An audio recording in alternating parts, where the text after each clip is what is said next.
What's up, everyone? Right now I'm hiking in Camillus, New York at the unique forest trails. And while I was walking, I had this idea about spirituality and the ego and what does that all mean. And I want to try to keep this video very practical minded. I have other videos where I talk about this idea and it's kind of more woo-woo and abstract. But it's hitting on the idea that we're living in a simulation, that life is a game, and that we are avatars or characters within this game.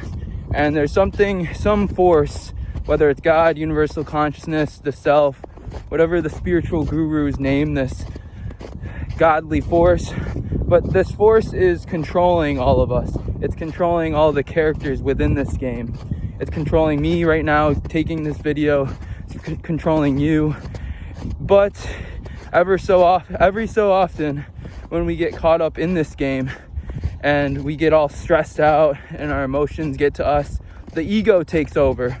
So basically the ego is this entity or this force that's within all of the avatars or characters within this game. So it's inside of me, my biological body. And when this ego takes force over us, it causes us, the character, this avatar in us, to be controlled. And it doesn't allow the universal consciousness or godly force to be able to work through us. And this ego causes suffering because the ego is rooted in biology, in our biological bodies, in this simulation of sorts. And it causes emotional stress. So that's why the ego causes us to have emotional stress, is because the ego is rooted in biology.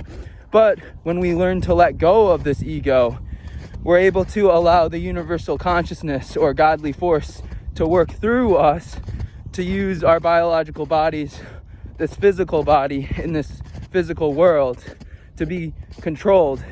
We're basically letting go of the ego so that we can align with this higher force, higher power. And when we navigate life, it's almost like we're playing a video game.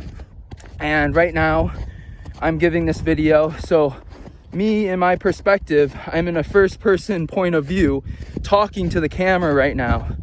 And this physical body has an ego, which is rooted in biology, which I was talking about. But I'm able to let go of this ego and allow the higher force, the higher self, whatever you want to call it, is almost like, it's almost like a third person point of view entity that is working, that it's like, I'm like a puppet. This physical body is a puppet that is being controlled by the higher force. But the higher force is also within me in a first person point of view. So it's almost like playing Call of Duty, for instance. Like, you playing the game is outside of the TV and you are the higher force controlling the character inside of that game, but your perspective on that character in the game is also in first person point of view. So when you align, or when you let go of the ego, you're basically aligning, you're allowing that higher power to have more control. And when you allow the higher power to have more control, then you're able to disempower the ego, so you can basically have more of this sense of spirituality, or more acceptance, or more openness, open-mindedness to come forth within this physical reality. And things start to, like, the whole idea of manifesting and the spiritual ideas with that, and being able to have this quote-unquote synchronicity with the world. Basically what's happening is letting go of the ego, allowing the higher power to work through your physical body so that greater things, inspirations, creative possibilities start to happen. Because the ego is the thing that is stifling those things, these spiritual forces, from manifesting in this world.